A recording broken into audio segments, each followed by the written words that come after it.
Okay. 1, 2. We're ready. All right. I feel like we trust somebody.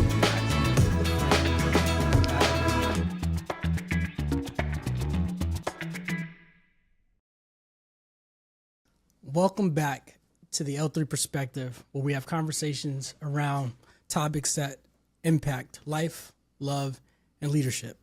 So there's 2 words that I want to encourage you to write down: real estate and mindset.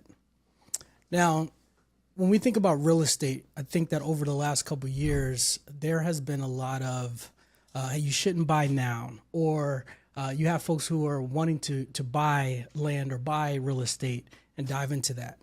But real estate is not just about property. It's about people.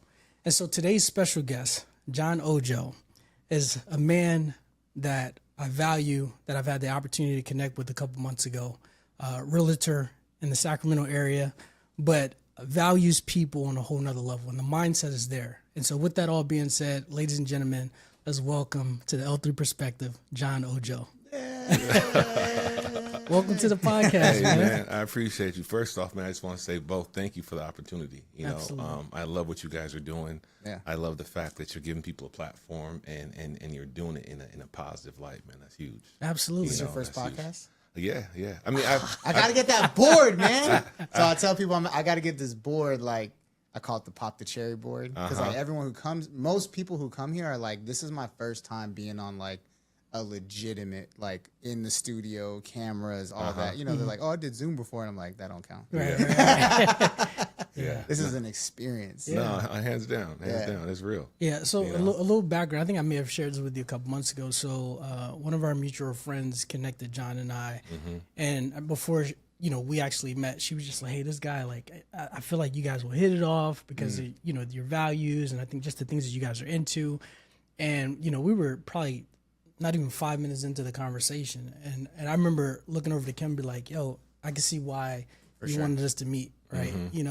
And it was a lot of just, we talked mainly about mindset, right? Yeah. Like, just like inadvertently. And, I've been wanting to have you on the podcast for a while because of the value that you add to not only just your community, but like just the space that you're in and the space that we're in. And so just happy to have you on here, man. Indeed. Yeah. So, go ahead. No. Yeah. So if you could just kind of tell our listeners a little bit about who John Ojo is. Yeah, so John Ojo is a lover of life. I'm a Bay Area native. I'm in the Sacramento area, and I do go from Sacramento to the Bay Area in real estate, like because I got a lot of people still out there. Yeah. So I'm back and forth, up and down, put a lot of miles on the vehicle. Foodie, father, Christian, but more so, man, I'm a challenger, the man in the mirror.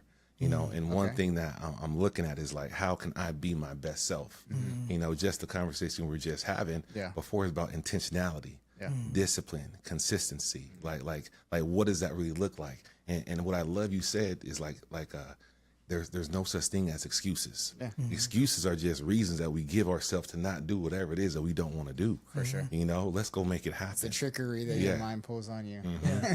But the thing with real estate, what I find is that people have a lot of limiting beliefs and they have a lot of things that are in their way, which may make them feel like, no, I can't do that because my mom, my dad, my brother, my sister, they never did that. Yeah. But the truth is there's barriers that we can knock down because you can. And there's opportunities and ways in any market where you can succeed. Yeah. It's just you got to be connected with the right people. No, I absolutely agree. I was kind of looking at some things the other day, and that's where I came up with the, real estate is not just about property, it's about people, right? And it's like, when you think about the foundation of a home, oftentimes we talk about other things, but like, when I think about it, I think about, there's a lot of love that's developed. There's a lot of trauma. There's a lot of peace, joy that's created, right? And it's like, when your kids when your kids leave that, like, that's the foundation that they take with them, right? And so it made me think about it on a more beyond the surface level on real estate and how it ties into people, right? Like how the home is not just walls and it's not just a roof, but it's more about that foundation of what you're building, which are the characteristics. And so when you talk about the man in the mirror, right? Like what drove you to to be able to get to a point in life where you are able to look yourself in the mirror and push yourself every single day? That's a deep question, but That's what we do here. yeah. Welcome to the interview. But no, but like just to think about it, like the first thing that popped in my head when you said that was diving into real estate. Like I called myself a dream builder, right? And a dream builder, not like a dream chaser, not a dream seller, but a builder, because it's like that's really what it is. It's like you are constructing. Because a lot in people's lives, they typically have a home in the vision, but there's so much other things than that, right?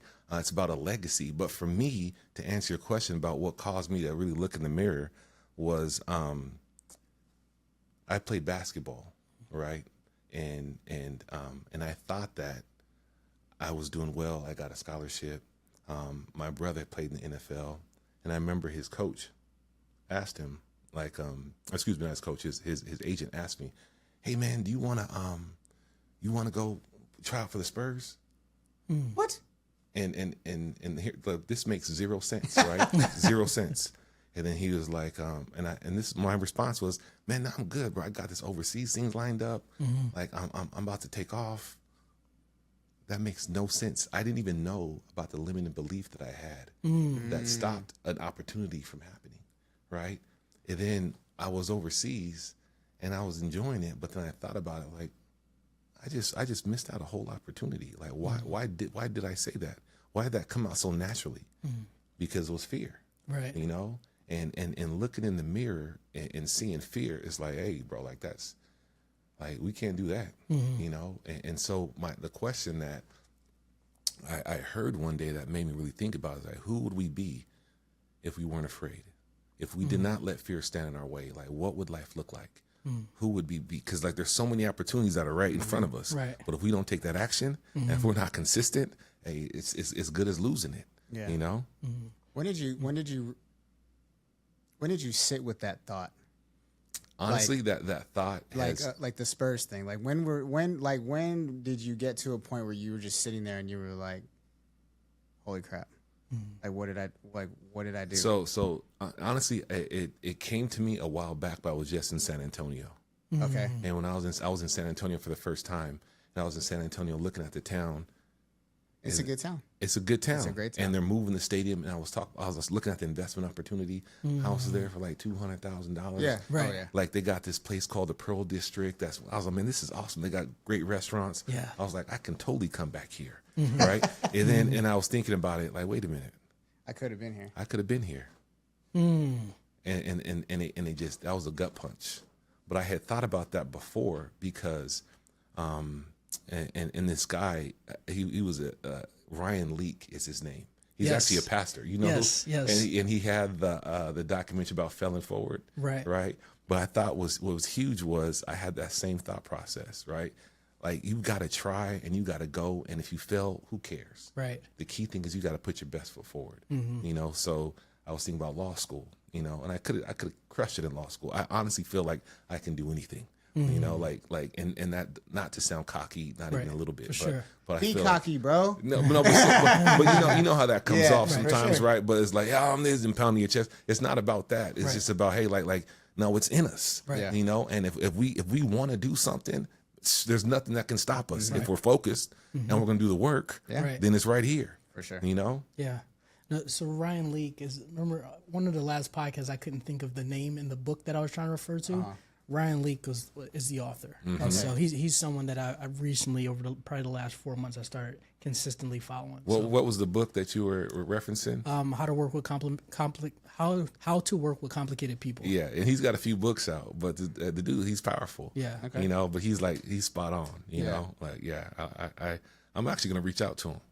You know. Yeah. But Do it. yeah, do You can use the studio. So just yeah, but just to give just some background, right? Right. Yeah. Like this guy, one thing that he did was he had overheard a girl that he was dating say she would love to get proposed to and married on the same day. And then so what he did was he went and started doing all the background work and everything like that. Yeah. And then got the family together and went to propose to her. And she was like, oh my God. And then the screen pulled back and it was like, today. And so he had the wedding dress there, makeup artist, hairstylist, everything. And then and it blew up. But he had he filmed it, right? Smart. Yeah. It went viral on YouTube. And then Queen Latifah brought him onto the show. Oh. And then when she brought him onto the show, she was like, your wife got a surprise for you. Then Kobe came on, let you know how long ago it was. And he was like, hey man, I want to offer you some tickets to the game. But when he went to the game, like Kobe asked, man, what's one thing that you would really want to do? And he was like, I want to play in the NBA. And that's what Kobe hit him with. Just do it. And he was like, man, the Kobe just hit me with the Nike slogan. But he started writing letters, man. And the first he wrote to the Chicago Bulls, they denied him. Then he kept writing, and the Phoenix Suns was like, I love the idea. Come out Monday, you know. But it didn't make it, right? But the opportunity was there, and then now he's speaking to teams and stuff like that. Yeah. But it's just, you never know, man. Yeah. Just stepping out. I feel like if we may not be Michael Jordan, but we got talent, you know. That's something. Yeah. So it's about finding it. Yeah. There's a lot. Have you heard of the book Scaling.com? Have you heard of that? Is that that sounds like an Alex Hormozy? So it's somewhat in that same realm, right? I forgot his name's, but if you go to scaling.com/audiobook, you can actually download it for free. Okay. And he's a psychologist, and he like studied, businesses, and he ended up like coaching a whole bunch of Fortune 5, like all that, right? And one of the things he teaches is that you have to take a seemingly impossible idea and give yourself a seemingly impossible limited amount of time, and that will unlock what you can do. And you read it fundamentally, and you're like, okay, cool. Well, this morning while I was on the call, I'm a part of a community, and I watched it in action because he asked somebody. He said, hey. He actually talked to her yesterday, and she's like, I came back with a plan. And he's like, okay, what's your plan now? And she's like, oh, I'm going to do this. And he's like, cool. If I needed you to sell, what did he say? Like, I think he said, if I needed you to sell 10 T-shirts within the next 24 hours, what would you do? She said, oh, I would text my friends. And he's like, okay.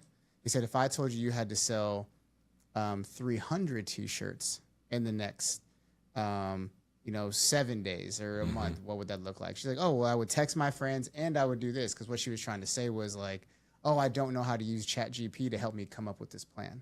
So he was like taking her down the steps. And then he said, well, what if I told you that you had to sell 300 T-shirts in the next 3 days? What would you do? And she was like, oh, I would call my friends. I would go on Facebook, send notes. I would go on my LinkedIn, do this. I'd go to my email list. I'd go try and find a vendor at a thing to sell it to. And he was like, you didn't need ChatGPT for any of that. You just had to think and put yourself in a stressful situation that forces you to think outside the box. That makes you uncomfortable. Right. Yeah, and a lot of times people aren't willing to be uncomfortable. Yeah. And that's a lot of times how I gauge who we work with, right? How uncomfortable can I make you with the ideas that we have? Yeah. Yeah. Because if I make you uncomfortable, but in that stops you, then you don't work with us. Yeah. And I'm okay with that. So I have a question kind of tying into that. When you guys are just kind of sharing some things.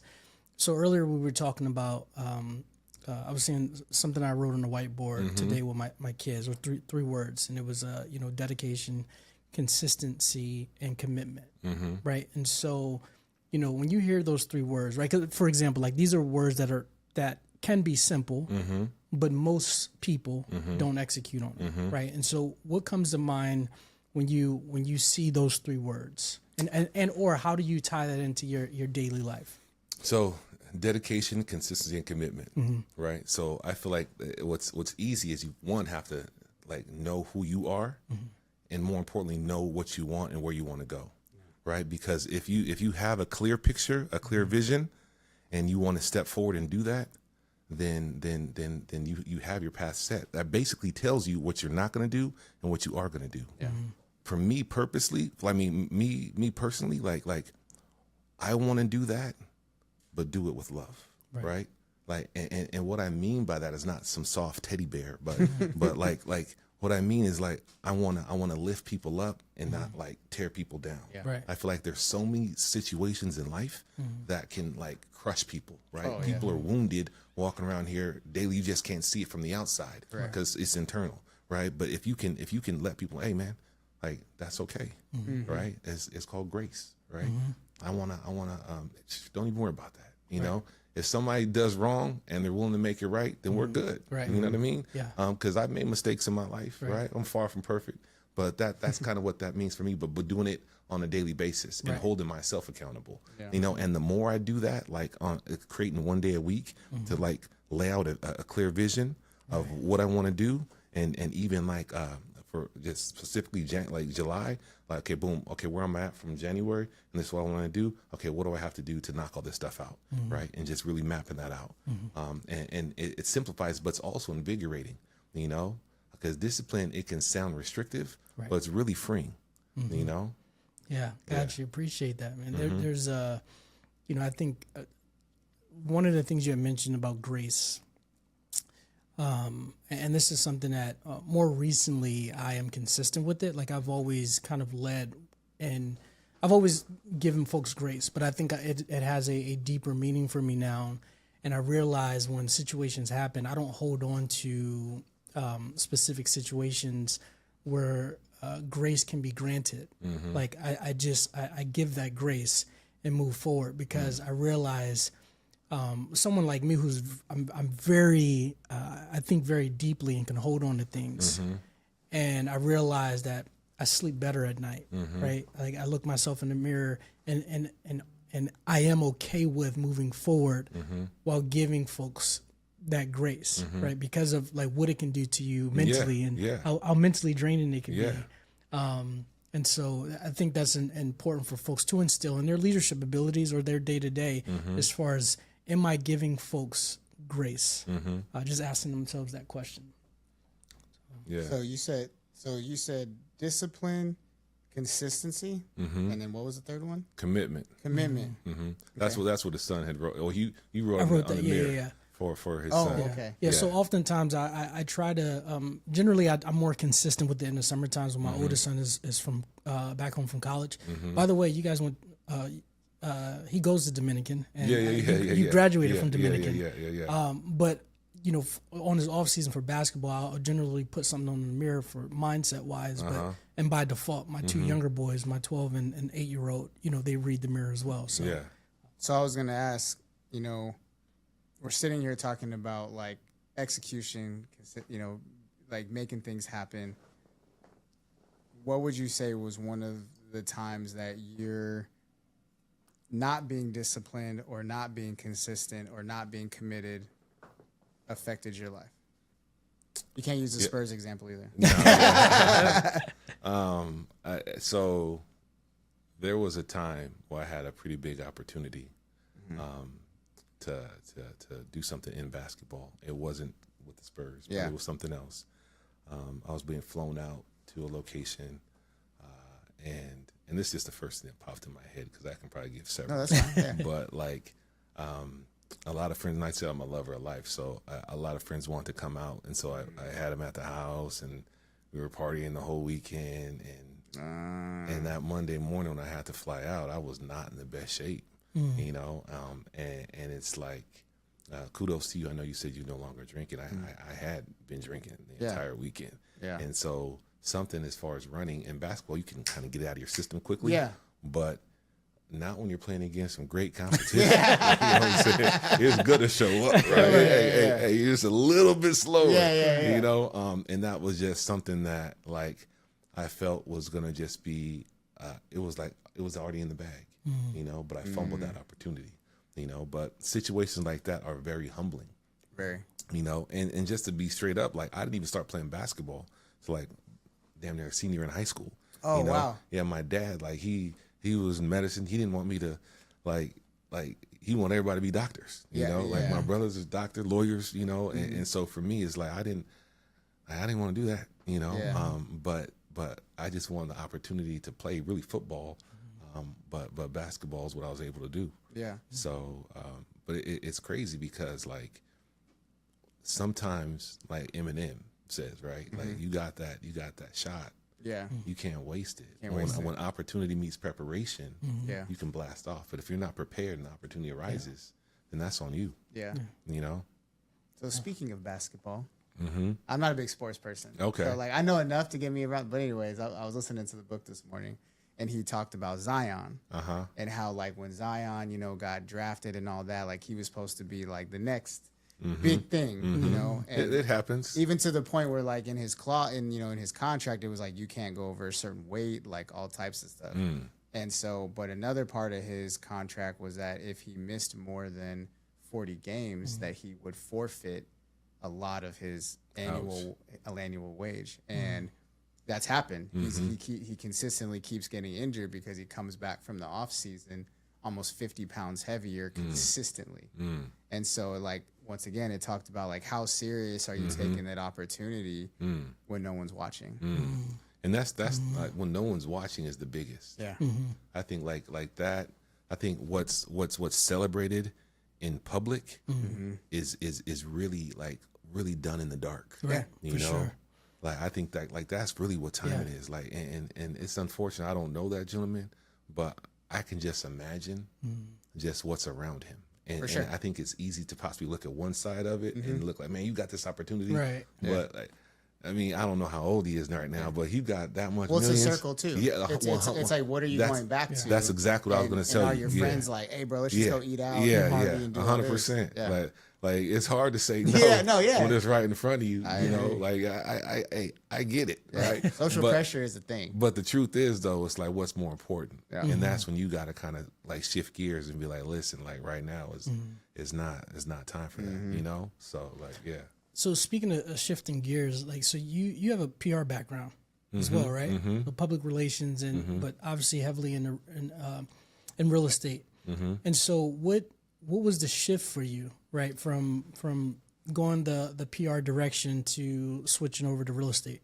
So for me, it's and I appreciate you phrasing it that way. Yeah. But the whole thought process like is, I felt like I'm working really for somebody else, and I think that there was so much opportunity that can happen there, right? And I saw sky's the limit. However, there's so much red tape that was in the way of like really creating like massive progress. Yeah. That I was like, this doesn't make any sense. Gotta go through this person and that person. Yeah. And like, did I use the right, words? And that shifts with one change of a title. Yeah. You know, somebody could be, they retire and then, oh, that's over. You know, but I saw somebody who's a well-known movie producer. He cut through the red tape like a knife with hot butter. And this dude was super down to earth. And I was like, wait. It doesn't necessarily matter. It's like the Machiavellian, you come from the outside or you go inside. But I mean, I don't want to get into that. That's a whole different thing. But the thought process is he came from he was so strong from the outside that he was able to come in and create his way. Right. You know, and I saw that like there's a lot of different ways you can create change, you know? And so for me, I need to first build myself and build a business and build opportunity that can create change. And since then I've started to do that. I haven't gotten back to my root cause of what I want to do. Like, but it's on its way. I haven't forgotten. Gotcha. Yeah. Well, what's the root cause? Helping kids, man. Like I think that like in Solano County, for example, like there's a lot of kids that are needing help, you know, and when I see that, it's like I get it, man. Like what's there for a kid to do right now? Right. You know, and we wonder why teen pregnancy or drug usage or anything like that is high. Like if we're not helping, if we're not stepping up to do anything, then you know, you're almost leaving them to you know, I don't mind. Yeah. No, I agree. I think that it's interesting. I feel like the folks that have been in this particular season of my life of being attracted to, some way, shape, or form, their passion is tied to the youth, right? And so what I like about this, and my plan is to take advantage of, like take advantage in a good way as far as, again, creating those spaces and platforms, right, for folks to come together. Like I have folks who recently have shared that have a real estate background, a financial literacy background, you know, just a wide range of backgrounds to be able to come into a space to create opportunities where youth can come in, right? And so I don't know what that looks like right now, but I'm very intentional with observing, you know, what's happening in this season of my life, and so we may be talking about some ideas. So when we're talking about like the youth and real estate, right? Like something that we have seen from my purview, and you can obviously educate me, is that we've seen this shift from like first time home buyer to like buying a home that can support a multi-generational family, especially here in California, right? Because it's so expensive. So instead of like the kids are buying a house just for them and the grandkid, it's like the kids are buying a house for them, the grandkid, and then their parents. Yeah. So they can all live under one roof, you know, like talk about that dynamic as far as like the messaging and how it changes. Or does it not change? And it's like, you know, because based off my research, it said that like 17% of the housing market is now kind of like multi-generational, which is up from the last decade. Yeah. So, So like, that's a great question, but like, so it's a couple different things, right? One, you have the baby boomers that are aging, right? that too, yeah. So when you have baby boomers that are aging, and it's like, I don't know if you guys have ever been to a senior care facility. Yeah. No knock on any of them, but I'm not going to touch on care. I'm just going to say cost, right? Gotcha. It's They're it's very expensive. 100%, right? So in looking at that, that's why you see like a lot of next gen homes that'll have that add on for the parents to stay there, like an apartment. But they're close, but you're not that close. There's a wall. There's some separation, you know. But like the real is, I think the biggest is the FHA changed the criteria that allows you to buy like a fourplex, right? Something like that is huge. So it has to fit for the right person. Like if you've got a full family, you may not want to squeeze into one unit, but you can occupy one unit and use those other 3 units as income to qualify for it, which is huge. That's next on my list. Yeah, but it's real though. Like I mean, that's an easy way to turn yourself into a millionaire. For sure. You know, especially here in California. Yeah. You know, because rents are so high, and the thing is, with interest rates being so high, like a lot of people, like the market right now has shifted from a seller's market to a definite buyer's market. 100%. You know, like I just did something last week that would be unheard of. Like we're lower the price, give you some credit, and you play all the closing costs, right? I have seen that. That's like it's crazy. 70% of homes right now are going under whatever asking was. Yeah. You know, but I think that it all depends on strategy. Correct. Right? So and the right agent. Yeah. No, 100%. Hey, plug, right? Hey, I don't know if you caught that, but you need to pick that up. All right, you dropped something. But like the funny thing is, like I've been able to do that in this market still. Like 5 days, boom, sell a house. Now a gentleman that just called me, I'm not going to say his name, but we did that, right? Put the house on the market for the weekend. Boom, we had 3 offers. Then he got greedy. And I was like, hey, okay, this right here, we call this a choice, right? Yeah. You know, you got what you asking for and some. Right. You know, let's see if we get some more. I was like, it doesn't work like that. It doesn't work like that. And then so he wanted to keep it on longer, and I was like, okay, man. But just remember, these were here. Advised against it. Yeah. So the offers came in, but it's still gonna sell. It's a nice house, but like we had a good opportunity. But other people have gotten still over asking, but it has to be clean. So if you think about it, buyers today, with interest rates being what they are, they don't have the funds to go ahead. Yeah, it's got to be ready. It's got to be turnkey. 100%. Yeah. And so that's what I do. I've got contractors and everything that I'm going to go and make it easy, so people don't even have to come out of pocket. Right. Yeah. You know, but just make it super simple. And that way you can still get top dollar. Yeah. That makes sense. I mean, like I had a meeting, Tegan and I had a meeting with him a month or so, maybe 2 months ago, you know, just based off of like what we had heard about his, the values that ties into the services that he offered. Yeah. Right.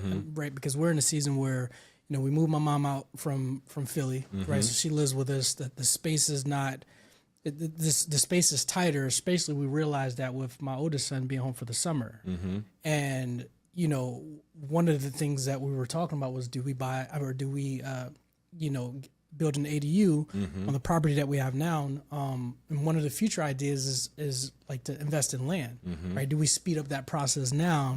And so I appreciate the insight that you offer to someone who, like I said, I believe whatever reason we were introduced to each other for, like I seen some of the qualities as a man, the great qualities as a man in that conversation. And so, so speaking of characteristics as a man, you seem to be this stand-up gentleman. Was there a individual in your life that instilled certain values into you to be the man that you are today, or was that something that you observed and you're like, that's not who I want to be, this is who I will become? That's a good question. I would say it's a combination. One, my dad, right? My dad, he was from Nigeria, and just in seeing how, and it's funny because in looking at life, like he would tell me certain things. As a young man, I thought, man, you don't know what you're talking about, Right? Right? It's like, always this. yeah, it's like, come on, like, and I'm looking at people outside that were into negativity. Yeah. Like these guys obviously know what it is. They got the cars, they got the girls, they got the jewelry. They're doing what's right, right? And he would always say, just hey. He didn't say it's not a race, it's a marathon. He's like, just give it some time. Just give it some time, and then people start disappearing, for a lot of different reasons, and looking at it from that angle, it's like, man, maybe you are onto something. But early on, though, I felt like just the morals and stuff that he had kind of passed on, but brothers, and yeah, that's where it kind of came from. Gotcha. Yeah. Appreciate you sharing. I ask those type of questions because, as raising 3 young men and a baby girl who look at her brother, who either now look at her brother as examples or will, right? Look, and myself included, as I'm constantly receiving information so that I can instill specific values into the home because, and Cam and I often talk about this, like, we both grew up in, a single mom household, right? And so not having the day-to-day example, right? Like I admire other sharp individuals, and I'm always curious on like where they grew in that area of their life to be who they are. So, but to give you guys both credit, like, and as I just thought a little bit deeper, it wasn't just my dad, like, because there's a lot of different influential people that came across my life, like coaches and teachers, right. Like just powerful people that had just like the one teacher, my 5th grade, Mr. Mass, right? Master Mazarov. This dude was awesome, man. Like he was.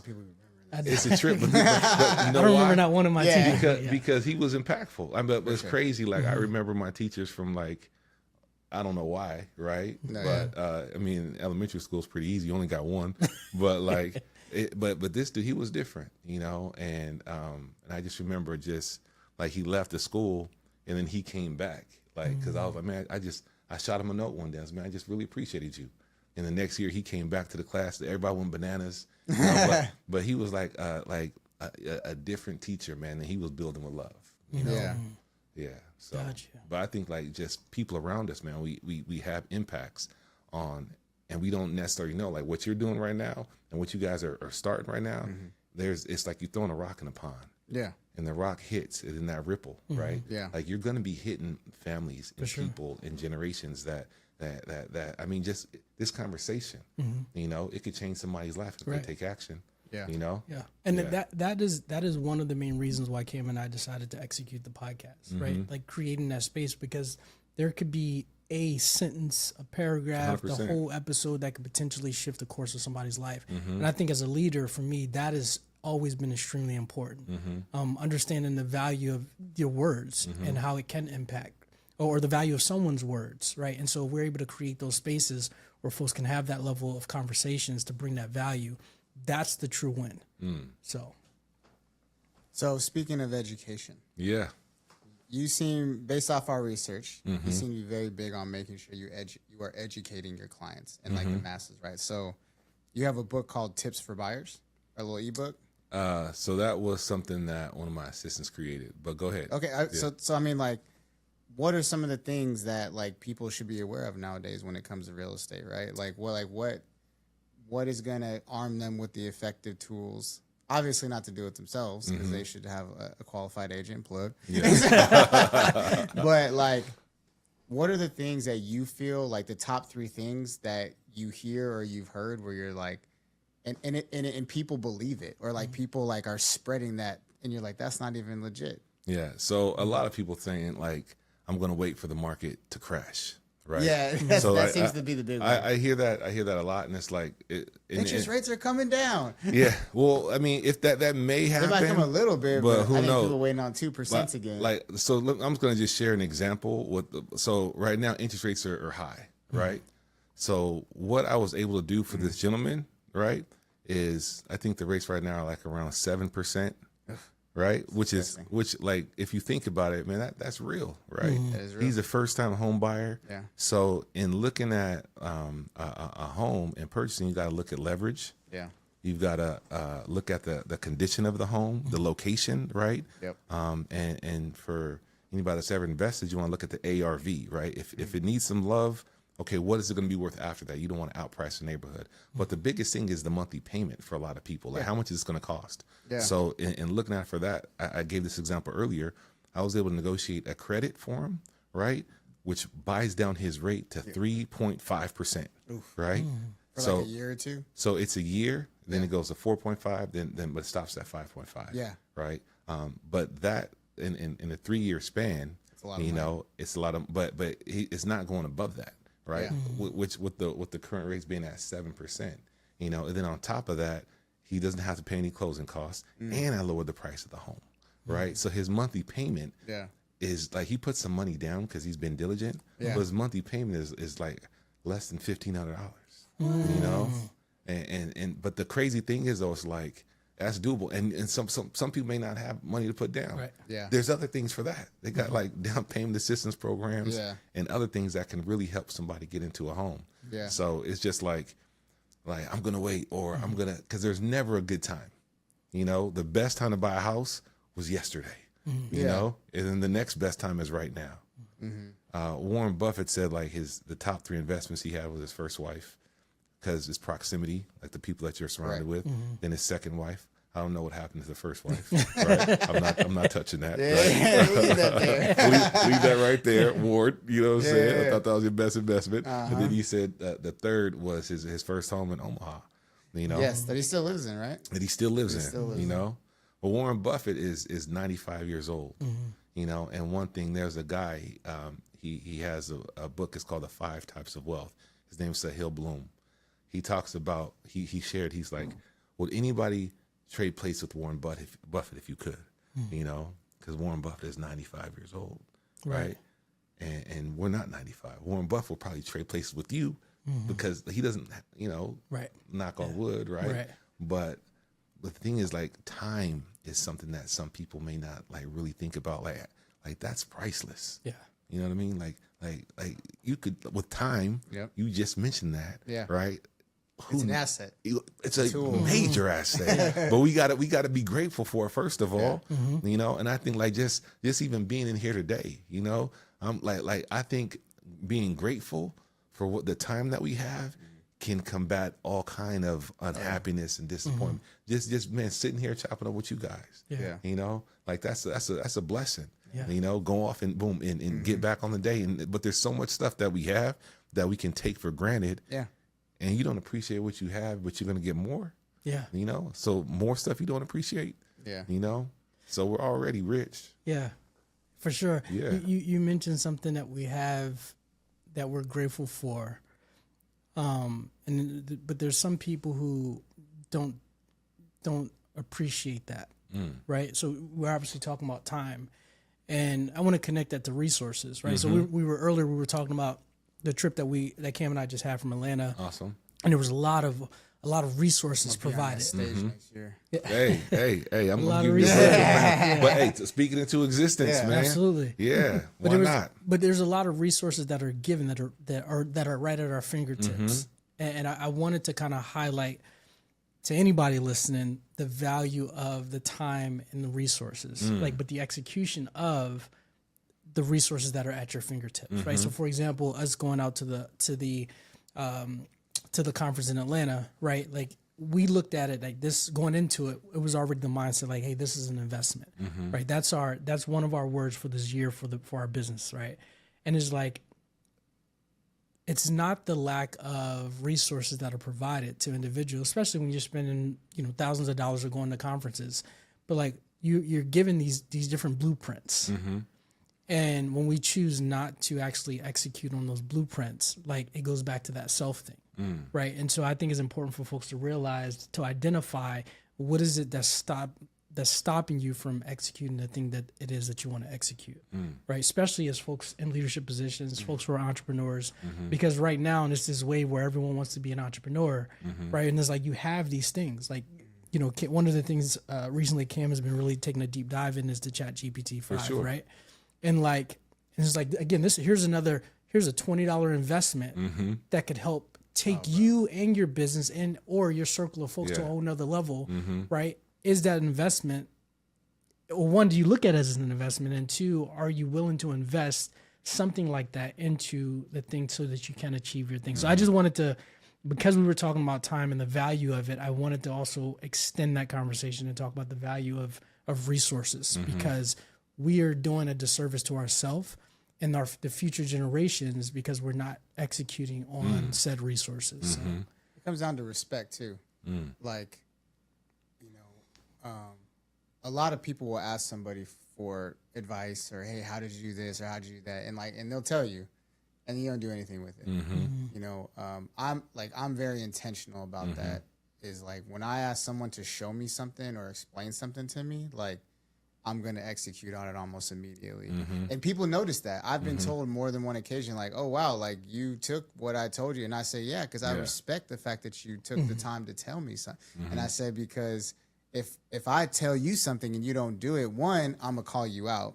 And two, I'm going to take note of, well, I don't need to tell you anything then. Right. Or you're going to pay me for it so I at least get something back. And some people are like, oh, well, you shouldn't do things to get something back. Like, once again, time is a valuable resource. 100%. The world does not work. What do they say? The road to hell is paved with good gestures or something like that. Good intentions, right? And so it's like, there's a limit to everything. Time, patience, and commitment is currency. And I don't think enough people take that seriously. You got to say that one more time. That's probably time. Time, commitment. Time, patience, and commitment are currency. Yeah. That's powerful. Yeah. That's another T-shirt, man. Yeah, that's real. That's real. Off the dome. Yeah. But I enjoy having, write that down. having these I enjoy having these dialogues because, again, going back to the value add, right? My personal goal coming into this conversation was like, gee, you will not leave that conversation any less sharper than going into it. You know what I'm saying? And and that's the same. And I want to make sure that I offer that same level of sharpness, right? We were talking about iron sharpening iron, because that's extremely, extremely important to me. Like, I mean, again, I keep going back to like just being the leader of my home, and if I become dull, what does that do for my next generation, right? Yeah. And we're breaking so many generational curses in my current household. Like I was having a recent conversation with my oldest son, maybe a month or two ago, and we were talking about like how he has already broken some generational curses, right? First person in our family to get a scholarship, like, awesome. and to have a dual scholarship, right? To be going the direction that he's going in. And the reason why I was having that conversation, because I wanted him to not just take ownership of that, but understand the value of his last name and building and, just moving that forward, because now he has 3 younger siblings who was looking up to him. 100%. And I said, this they know what's possible. 100%, right? Let's break the chain. Let's break the cycle and create more opportunities for folks. And I share all this because I love having these conversations, because it makes me sharper so that I can sharpen the saws of my kids and my marriage, right? And so anyway, that's just something I wanted to just plug in there. No, for sure. That's real. That's real. Like I think about, as you said, iron sharpens iron. We learn. There was a CEO that was like, because I asked you earlier, like, how'd you do that? You're like, experience. Yeah. So they asked him like, man, how did you learn to make such great decisions? He's like, easy, 2 words, good decisions. And they're like, yeah, but okay, but how do you learn to make good decisions? He's like, easy, 2 words, bad decisions. You know? But the real is though, it's like that we got to learn from the good and the bad, and but breaking those curses and moving forward and connecting with our loved ones and passing on, but being intentional about it is really the freedom. But I think if we all really look to be our best selves, you know, have you guys ever read the book The Four Agreements? I just purchased it from Target. Is that right? I've heard like the kind of synopsis concept of it. Yeah. But I mean, the whole break it down. Yeah, the whole thought process of the book is like doing the best that you can every day. And if you're doing the best that you can, your best is always improving. You know what? Like you mentioned ChatGPT. They had a whole segment at this conference I went to on ChatGPT and how it can help you. You know, but the key are people going to utilize it? Correct. You know, okay, now you got all the information. Like you got an encyclopedia. Like people don't even have to go to the library anymore. You know, but it's right there. But are you going to apply it? Or you got an assistant in that thing. 100%. Yeah. You know, 24/7. It don't take no days off. Right. No vacation pay. No sick days. That's right. You know, hey, $20. Hey, I call that a win. Okay. but it's a trip because it talks about doing your best. Don't be judgmental to other people. You know, because a lot of times we can project. Correct. And you said it earlier about thoughts, right? I think we got to get to the point where we're really guarding our thoughts, because your thoughts are more powerful than people actually imagine. I agree. Because that goes into the way you feel, Right. Yeah. right? Which goes into your behavior, which goes into your actions, which goes into who you are as a person, Right. and that's showing up on a repeated cycle. I was showing a house to somebody a long time ago, and this lady came off, and she was like being extra nice, but like a little bit extra, right? but showing, hey, I love you. You guys are welcome, Right. You know, and then how that was interpreted was, they don't like us, they don't want us here, and I was like, okay, now I just saw that. I didn't pick that up, not even in the slightest, you know. But what are you looking for? Exactly. But the way that we see things, you know, like there's a class in the company I'm with, Keller Williams, called Bold, and there's a Bold law. It says if you change the way you look at things, then the things you look at change. Right? But like if you're looking at things, but then you change your perspective, like we talked about Zion, and if you see how Zion, like what his life was like, you got all that going on. Hey, I understand why you 50 pounds overweight, you know. But the real is though, if Zion really saw his opportunity and saw other athletes and how that was fleeting, and how other athletes are no longer have that opportunity, that may shift his entire perspective. For sure. You know, because it's like a lot of times people think like that opportunity, that money is going to be here forever. Yeah, I've made it. I'm Scrooge McDuck, and manna is falling from the heavens. Yeah, you know. But the real is like, no, man. There's a last day for everything. Yeah, you know. And if you realize that, then you're gonna be more grateful for today. And there's a last day for everything. There's a last day for everything, and then also, I heard something recently where it said, it's not about if you make it to the top; it's how long you stay there. That part. Yeah. And it's really enjoying the climb, like plug to Miley Cyrus, you know, that song that she made, like about enjoying. God, I was like, I'm listening to Miley Cyrus right now, and I actually enjoy it. You know, the song was real. Like it's like you got to enjoy the climb. Like, you got to up the mountain. Like you got to make that happen. That's real, because you can get so locked in tunnel vision to not even make forward progress, but not even enjoy the process. And then when you make it to the top, to your top, you're like, this is not even what I wanted. Yeah. You know what I mean? So enjoying that climb is important. And I think that not only personally enjoying it, like building with people who you enjoy being around with daily to get to that top. 100%. Right? And I think that's part of the secret sauce that people miss out. They're like, I'm going to lock in, I'm going to do this all by myself. Like, it's like, things are built in community. They say if you want to go fast, you go alone. If you want to go far, take somebody with you. Absolutely. And the truth is, like, the truth, you want to build that, right? Like, because true success is like, I don't want to be the only one there, right? Like, I want to encourage, like. I got some group chats. I'll share information. Like, I'll see stuff that blows me away. Man, this house just sold for this much money, or these people want this for this. Like, who wants to buy this? You know, for sure. But again, when opportunity meets preparation, we've got to be prepared to take otherwise that's gone, you know? Speaking of perspective, like you said, group chat, and it made me think about how there are group chats that are formed that can be distractions. On the other side of that coin, I'm sorry, Glenn.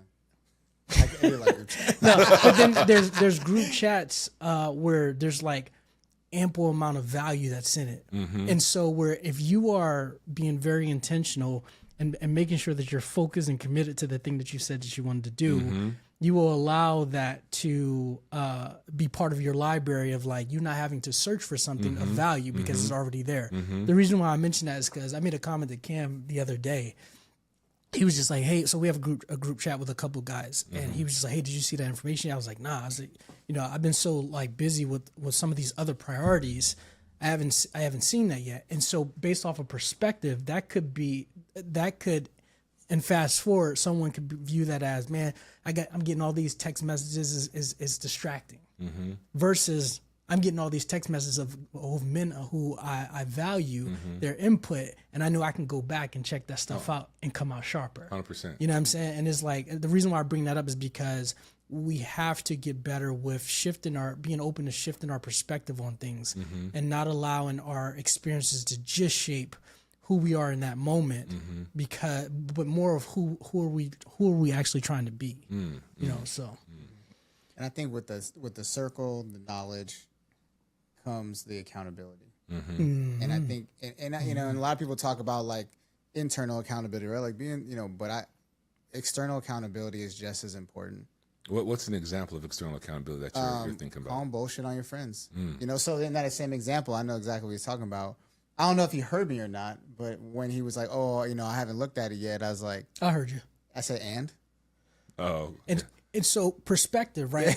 Because I know who I am, right? And I know the intention, right? We're talking about always pushing each other beyond measures. Yeah. I could have took that like, man, Cam's being an asshole. Yeah. Or Cam's being, but I didn't, right? That's the accountability measure. Like that, my response was not just saying, oh, it's an excuse. Again, it goes back to how I'm looking at that particular conversation. Whereas like, okay, now when I go back and when I go and I lay down or I finally relax my mind, I can now catch up, right? Or I can stay caught up to make sure I remain on the same page, rather than looking like, oh, he's being, you know what I mean? Like, oh, don't talk to me like that. Like, no, when you stand true to who you are and you know who you are, you don't have to worry about that, because the beginning conversation was, we're going to the top together, and we're going to do what we need to do to hold each other accountable to make sure that we're sharp. So distractions are not going to be an excuse, and we won't allow that, right? And so those are conversations that I feel that men, leaders, communities are not having enough to stay sharp with each other. And that's transparent, like communication, right? For sure. Like, because we had that conversation, I wasn't concerned about hurting his feelings because I knew he wouldn't take it that way. That's good. And vice versa. He knew I wasn't being an asshole. He knew that I was only holding us accountable as the group that we are to what we said we were going to do. Because we said we have things to accomplish. But I love that, because you guys are eye to eye in that communication. How would you have that conversation with somebody that wasn't like if that conversation hadn't been had? So, and that's what I was telling you earlier is like, I have become a lot more transparent, whether, and the message will be curtailed basically off of like, you know, I'm not going to hit somebody with an and who I haven't had that conversation with, but I will add context. So, you know, for instance, the gentleman I was telling you about that we went to the conference with, and I was like, bro, if you're in the same place that you are next year, we're not friends. That could be, some people hear that and they're like, damn, like that's ruthless. Like, shouldn't you want to build your friend up? I want to build him up so bad that I will not waste any more time on him if he won't even give it to himself. He's got to want it too, though. He has to want it. Yeah. And if he wants it, I want it 10 times more than he does. And I'm willing to invest in that relationship and in education and all that, right? And once again, like, he knew where I was coming from with that, you know, and at first he tried to be like, oh, well, you know, I'm not in the same. And I said, you know exactly what I mean. And he was like, I do. And I said, there you go. You know, now fast forward someone else, I just keep it 100. Like I told you, I had the meeting with someone from Keller Williams yesterday, and I was very transparent, you know, but she asked, she's like, you know, we can introduce you to people and help out. what does your growth look like? And I said, I want to be $1 million in a year revenue. And she said, is that net or is that, and I was like, first of all, I love the fact that you asked that. But she said, net or gross? I said, I want to be net. Yeah. And she said, cool. And I said, that's to let you know the type of time I'm on. Yeah. I said, so if you are not executing on the things we talk about, I appreciate this meeting, but like, we don't need to work together then. And that's not to say you're not of value, but like, I have no time to waste. You know, in this particular, it was like, agreed. And I think that, so good. Yeah, no, and that's what it is, right? It's like, you know, I'm not going to like be like you ain't, and I think, and that comes from the training that and the communication skills that we have, right? Is like, but as I also said, is how many times do we hold our tongue on accountability because of feelings? One of our business partners always says, "Business at the table." That's what don't get your feelings hurt. Is business at the now that also doesn't give you a right to be like hella disrespectful, right? But you have to be able to sit there and listen to things being said to you and understand where they are coming from in context. Is this a personal attack or is this an accountability check? And if I'm triggered, it's more than likely an accountability check, and I don't want to look in the mirror and acknowledge that. Yeah, that's real. The one thing I was about to say, just to kind of add to that, was how important it is to have those conversations in the front end, right? That's it. Like if we're talking partnership, and this is even, I won't say I learned, I think I was reminded recently of why and how it is important to have those conversations and talk about expectations in the beginning, right? Because it's almost like dating, right? If I come and I say, hey, I'm looking for marriage, I'm looking for these things, you know that in the front end. So if as time moves on, and I'm still in alignment with those things that I've communicated to you, but the relationship is not going that direction, there's no love lost because I'm staying true to my values, right? And I think that we often get lost in not communicating what those values look like in business. And so, which is equally important, because when it comes time to have those conversations, the conversation, there's generally is one side that may be uncomfortable, rather than folks kind of, you know, do I have this conversation now, or when do I have the conversation? When's the right moment, et cetera. And, you know, I say all that to say, it makes it awkward. So when you have those conversations earlier in the relationship or the partnership, it becomes not so much easier, but it becomes, I'll say easier to have that conversation. For sure. without overthinking when is the right time to have that conversation. Mm-hmm. Like when we partner with people, like I always ask, like, what are your non-negotiables? Yeah. You know, like, hey, like, you know, if a certain percentage is a non-negotiable, cool. But I tell people all the time, most non-negotiables are not monetary to me. My biggest non-negotiables are that you are honest, that you are transparent with me. If you feel some type of way, you bring it to the table, and I never have to catch you saying some slick stuff behind my back that you. I'd rather you just say it to my face, 100%, and we can have a conversation about it. And I said, as long as you do those 4 things, I can pretty much get behind anything because that shows me the value that you bring as a person. We can make the money. I ain't worried about the money. I'm gonna make money. That's who I am. But finding people who have raised themselves to a standard to where I can really like stand side by side, like go to war with you, that's very rare. Yeah. But I think like there's like a shift in like masculinity. There is. You know, there's a huge shift. And it kind of trips me out. But like when we met, you gave me that book. The first chapter of the book, it just talks about like being beyond reproach, like just no one can say anything to you because you're on your job. Correct.